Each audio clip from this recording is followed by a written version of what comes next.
Gostaria de recuperar uma matéria, Pitoli, do Metrópolis, de 12 de dezembro, que fala sobre o celular do Daniel Vorcaro, que é um dos temas aí em alta no final de semana também.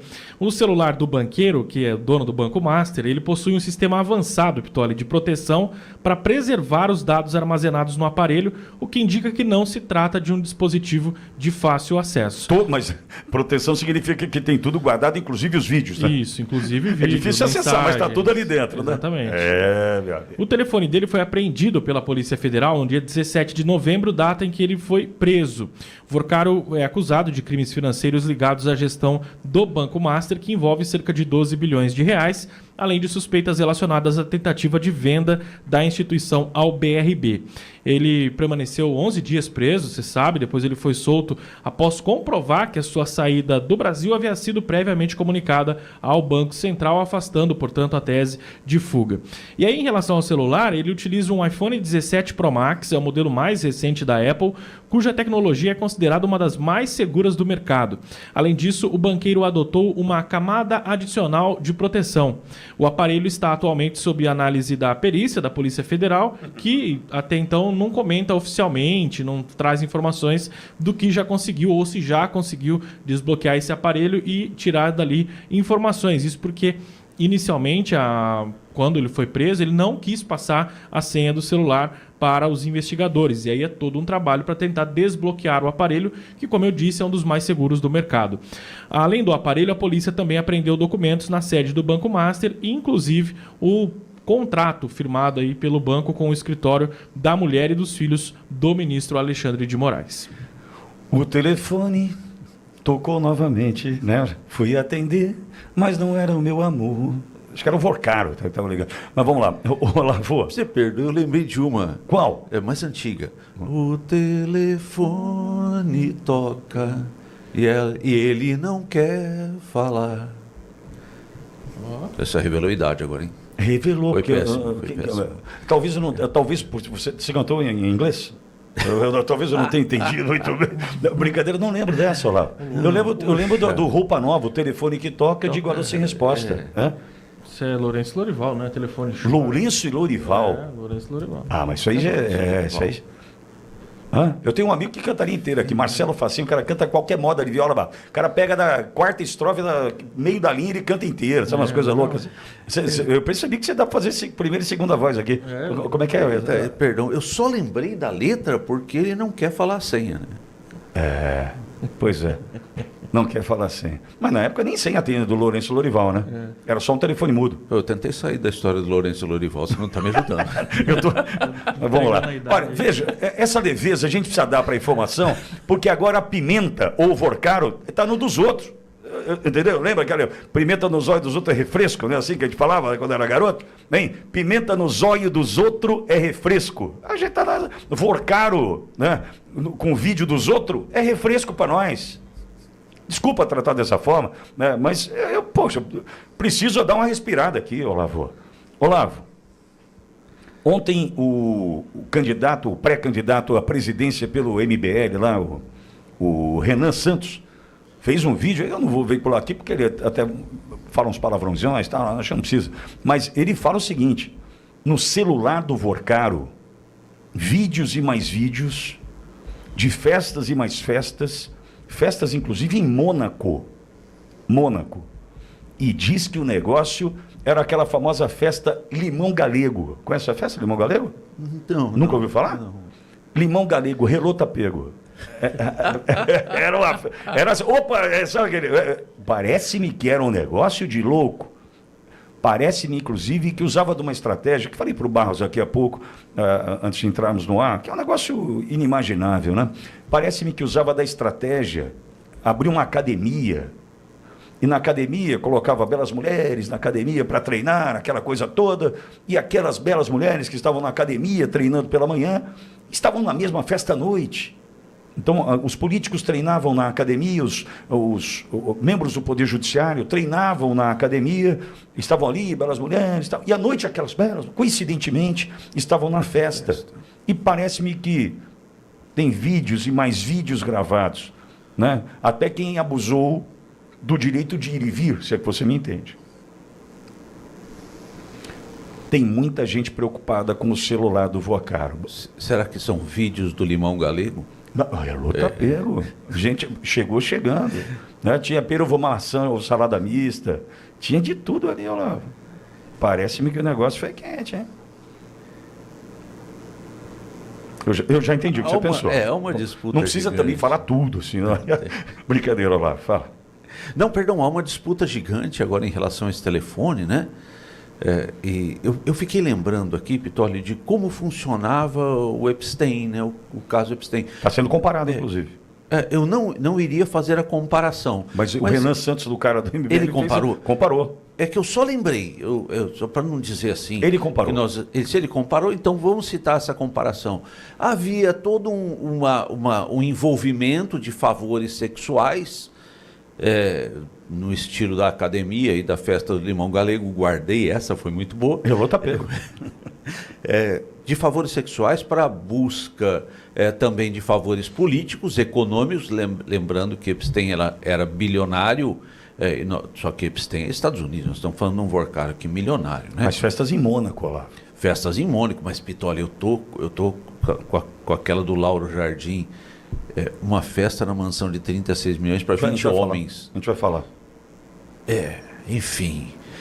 Então, o formato do Epstein é bastante interessante e nos permite soltar o pensamento e fazer esse comparativo, esse paralelo, porque a conta vem agora, a conta está sendo cobrada agora, com atitudes incomuns dentro do judiciário, com procedimentos incomuns, acareações. Nunca se viu uma acareação assim no começo do processo, uma desqualificação do poder fiscalizador do Banco Central. Esses favores parece que estão sendo cobrados agora.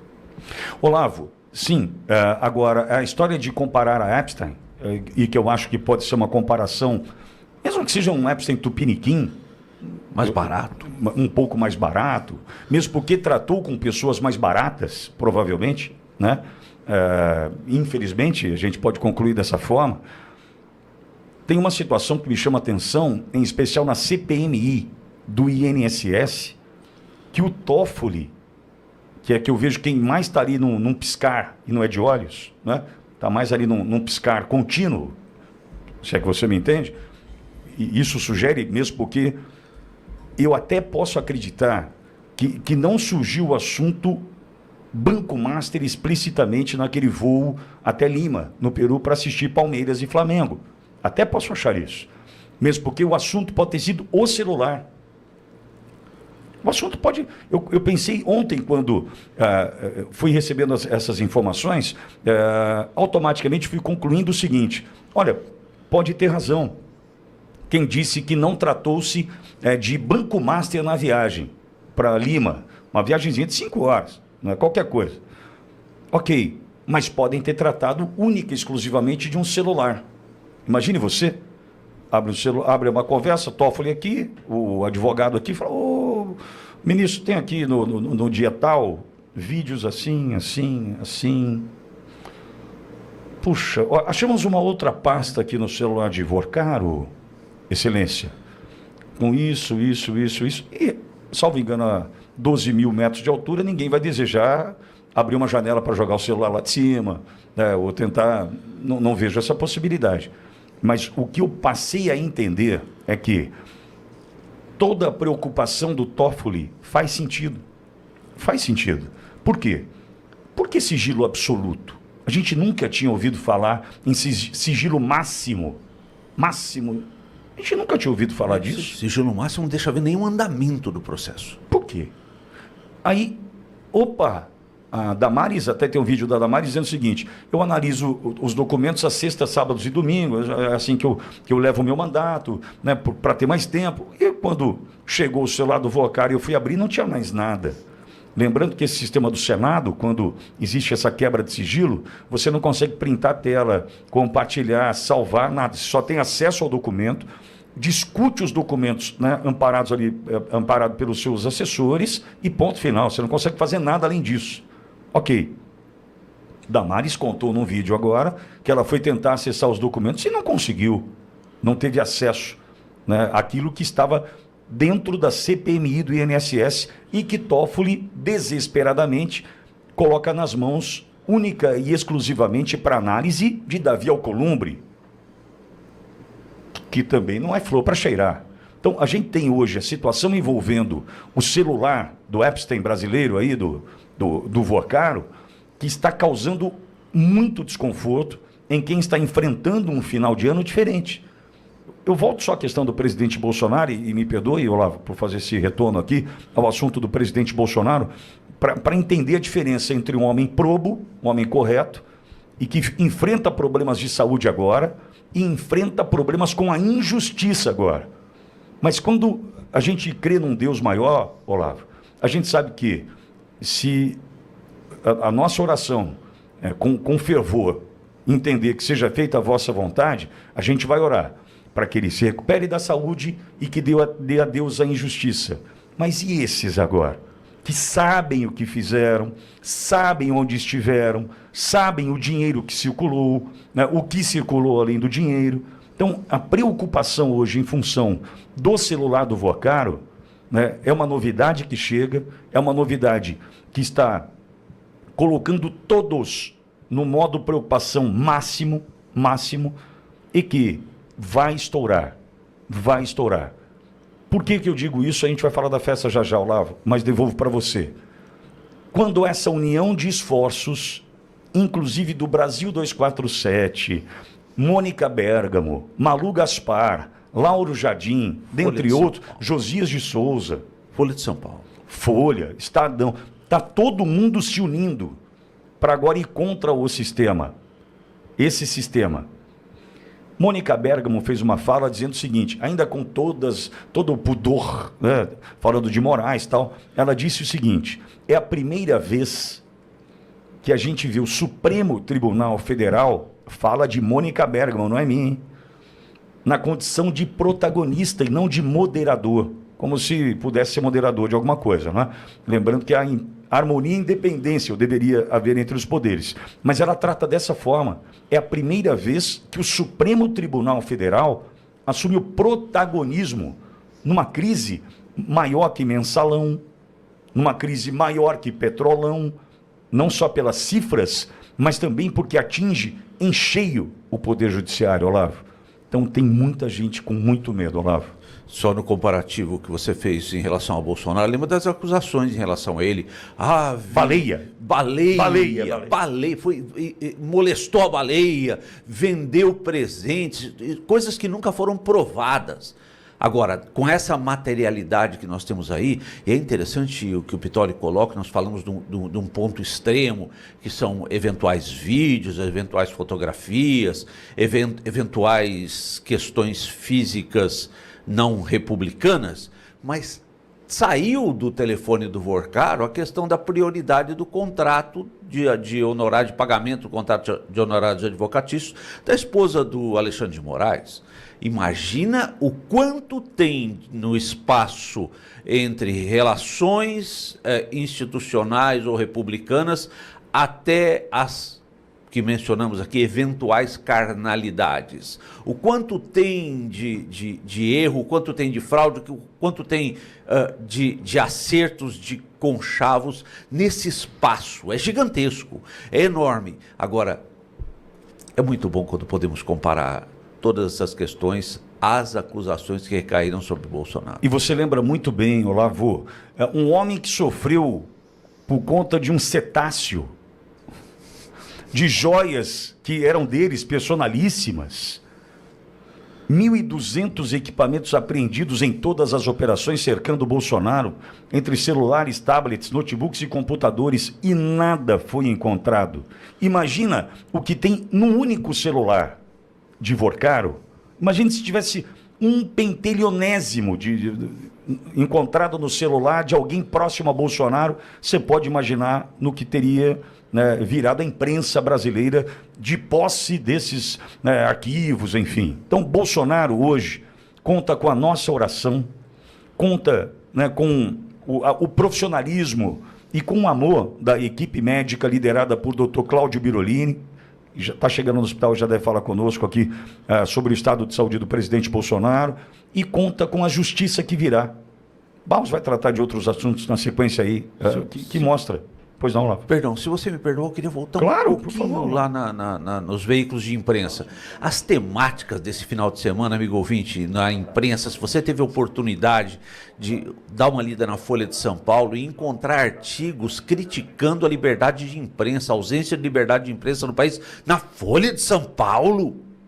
No Brasil 247, o que é isso?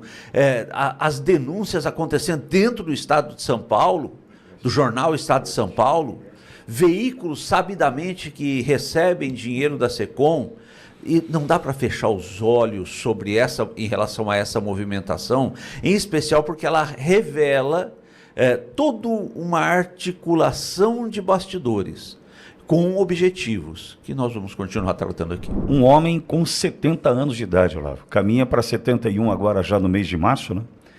Caminha para 71 anos de idade, um homem que está sendo submetido a cirurgias, né, sequentes. Aí a gente tem a primeira cirurgia realizada no dia 25, uma outra intervenção no sábado e provavelmente uma nova intervenção ainda nesta segunda-feira. Já acabei de mandar uma mensagem, inclusive, para um amigo que eu ganhei na jornada, que é o Dr. Cláudio Birolini, que é o chefe da equipe médica do presidente Bolsonaro, que é nosso ouvinte, Olavo. Certamente agora não está nos acompanhando por conta dos afazeres e da agenda movimentada desta segunda, mas habitualmente nos acompanha e falou comigo no sábado, inclusive, e pedi agora mais informações para o doutor Cláudio Birolini sobre a saúde do presidente.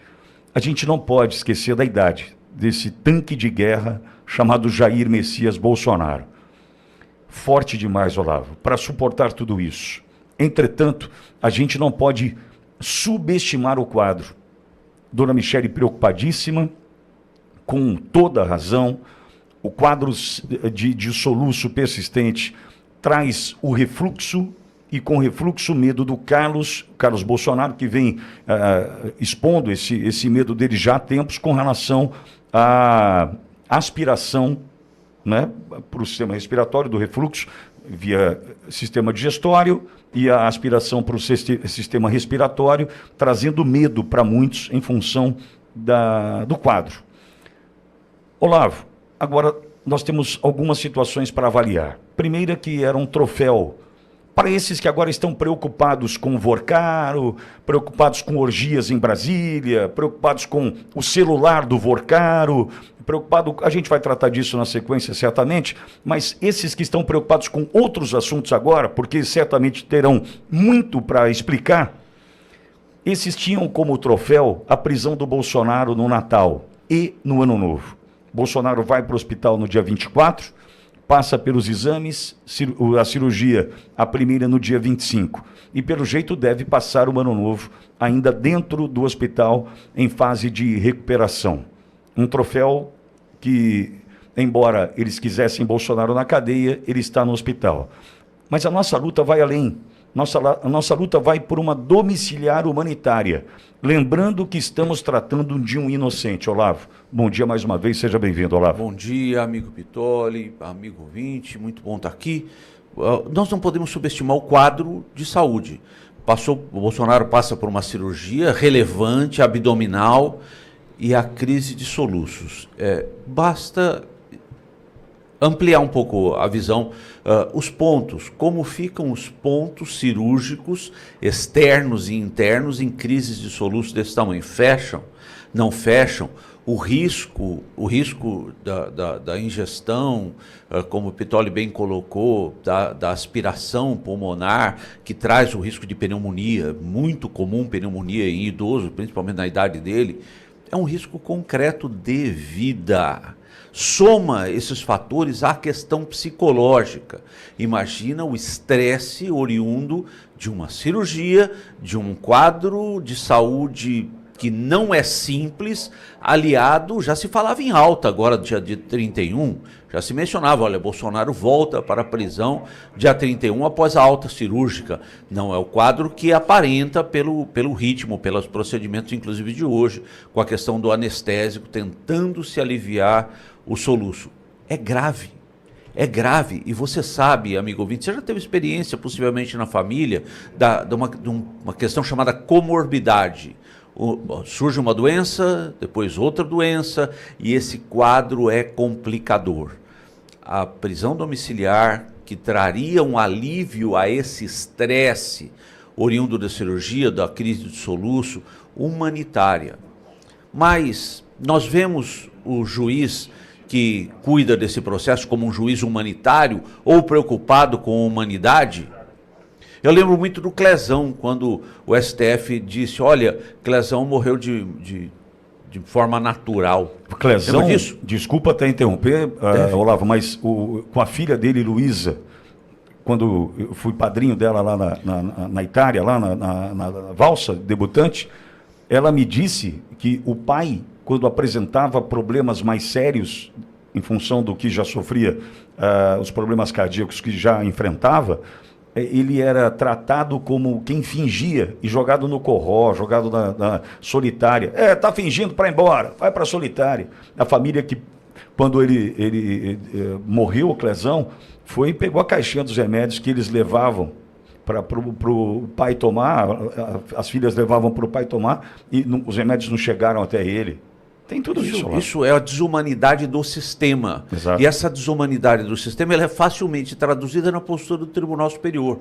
Eu lembro dos ministros dizendo a morte foi de causas naturais, o escambau de causas naturais. E é o mesmo sistema, é o mesmo judiciário, são as mesmas pessoas que decidirão, especificamente Alexandre de Moraes, decidirá sobre um pedido humanitário em relação ao presidente Bolsonaro. Sabemos que o desejo é ver o passamento de Bolsonaro, mas isso, em princípio, não irá acontecer.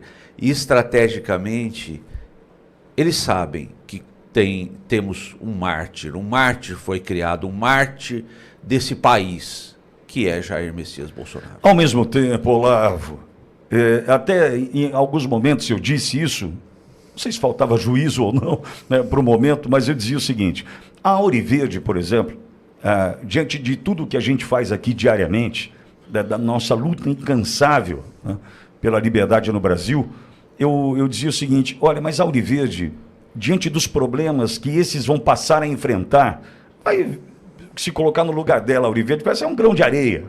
Né? Deixa, os problemas vão aumentar para estes. Profetizando ou não, tem gente que não está dormindo hoje. Então, eu entendo que o presidente Bolsonaro, forte que vai superar tudo isso. Tudo isso. Vai ser só mais uma, sabe, Olavo? Essa é a minha expectativa. A expectativa de quando você olha para um gigante, para um herói. Eu não quero exagerar aqui, mas alguns vão achar que eu posso estar exagerando agora. Mas sabe quando você olha para o teu pai e você fala assim, esse aí aguenta tudo. Meu pai só falta colocar a cueca por fora da calça e voar. Não é assim que a gente olhava para o pai na condição de herói? Quando a gente olha para o presidente Bolsonaro, e entendo que a Laurinha, Jair Renan, Carlos, Flávio, Eduardo olhem para o pai dessa forma, porque o cara é um tanque de guerra, o cara caiu de paraquedas e deu no muro. E está aí, sem exagero, ele caiu de paraquedas e bateu no muro, quase morreu, né? E superou a facada, Então a gente fica sempre na expectativa desse gigante superar mais essa. Só que o que ele está superando agora, passando por boas mãos, né, como a do Dr. Cláudio Birolini e sua equipe, ele pode superar, porque a gente crê num Deus que vai libertar o presidente Bolsonaro dessa questão de saúde, em especial dessa injustiça. Agora, ele está sendo julgado por quem hoje está com medo do que encontraram no celular do Vorcaro, né, do cachê milionário lá, Michê, não sei como é que pode chamar aquilo, de 129 milhões, não sei como é que vão classificar isso aí já, né? Mas enfim, pode mudar a classificação, mas a gente está falando de 129 milhões de reais. Então a gente tem, né, de um lado, um homem que ele pode se libertar em função do Deus que a gente crê. Né? É uma liberdade com relação a um problema de saúde e a liberdade com relação à injustiça que ele está enfrentando. Agora, por um outro lado, e a gente vai tratar disso na sequência, o Barros deve ter programado tratar do assunto Vorcário e Banco Master, a gente tem do outro lado quem tem problemas maiores para resolver, Olavo. Não sei se eu fui claro. Bem claro. E olha que não são poucos problemas, né? Mas não são poucos. A gente começa a olhar aqui, olhar ali, desde a história de 133 investigados por por possível desvio de dinheiro, uma história que foi abafada, né? Aí essa questão de festinhas em casa de mais de 30 milhões de reais. Interessante. Então, eu acho que é mais fácil hoje, no Deus que a gente acredita, Bolsonaro, recuperar a sua saúde, recuperar a sua liberdade, do que estes que tem muito para explicar em casa agora. Tem gente olhando, o que tinha no celular do Vorcaro, amor? Você pode me contar, paixão, o que tinha no celular do Bolsonaro, no celular do Vorcaro? Né? Então, acho que tem gente com problema maior. O que aconteceu naquela festa lá na casa de 30 milhões, que só tinham 20 homens? 20 homens. O que será que aconteceu na festa? Homens do RG também, parece que tinha gente que gostava de tudo ali, viu? Bom, já a gente fala disso. Já a gente fala disso, não quero ser deselegante aqui. O quadro de saúde de Jair Bolsonaro exige uma análise que vá além das manchetes superficiais. O ex-presidente enfrenta um pós-operatório abdominal delicado, agravado por crises persistentes de soluço. Esse tipo de sintoma, quando prolongado, não é algo simples ou irrelevante, como alguns tentam minimizar. Do ponto de vista médico, o soluço contínuo provoca contrações involuntárias do diafragma. Em um paciente recém-operado do abdômen, isso gera pressão repetida sobre suturas internas e externas. Esse esforço pode comprometer a cicatrização, causar dor intensa e até abrir pontos cirúrgicos. Outro risco sério é o refluxo gástrico associado às crises. Quando o refluxo ocorre de forma contínua, há perigo real de aspiração do conteúdo gástrico para os pulmões. Esse cenário pode evoluir para a pneumonia aspirativa, condição grave e potencialmente fatal em idosos. Bolsonaro tem quase 71 anos e um histórico de múltiplas cirurgias abdominais. Isso reduz a margem de segurança do organismo e aumenta o risco de infecções, trombose e falhas na recuperação. A elevação da pressão arterial relatada durante as crises também não pode ser ignorada. Somam-se a isso fatores psicológicos e emocionais. Estresse intenso, noites sem dormir e tensão constante afetam diretamente o sistema imunológico. Não existe recuperação plena quando o corpo está sob pressão física e mental contínua. Diante desse quadro, a decisão médica de mantê-lo internado no ano novo é técnica, prudente e responsável. Não se trata de privilégio, mas de protocolo básico diante de riscos acumulados. Qualquer avaliação honesta reconhece que o momento exige cautela extrema. O que chama a atenção, porém, é a reação de setores da esquerda. Enquanto médicos alertam para riscos reais, militantes e comentaristas tratam a situação com sarcasmo. Há quem comemore o sofrimento, relativize o quadro ou insinue exagero. Essa postura revela um problema mais profundo, a desumanização do adversário político. Para parte da esquerda, Bolsonaro deixou de ser um ser humano e virou apenas um alvo. A empatia desaparece quando não serve à narrativa ideológica. Curiosamente, os mesmos que discursam sobre direitos humanos silenciam diante da fragilidade física do ex-presidente. A retórica humanitária vale apenas para os companheiros. Quando o paciente é Bolsonaro, o desejo velado parece ser o agravamento do quadro. Esse comportamento não é apenas antiético, é perigoso. Normalizar a indiferença diante do sofrimento abre precedente para qualquer abuso. Hoje é Bolsonaro, amanhã pode ser qualquer outro cidadão fora do espectro ideológico aceito. A realidade é simples. O estado de saúde do ex-presidente inspira atenção e respeito. O acompanhamento médico rigoroso não é escolha política, é necessidade clínica. Ignorar isso por ódio ideológico diz mais sobre a esquerda do que sobre Bolsonaro. No fim, a situação expõe duas coisas ao mesmo tempo. Um paciente que precisa se recuperar com segurança e um campo político que perdeu completamente o limite moral.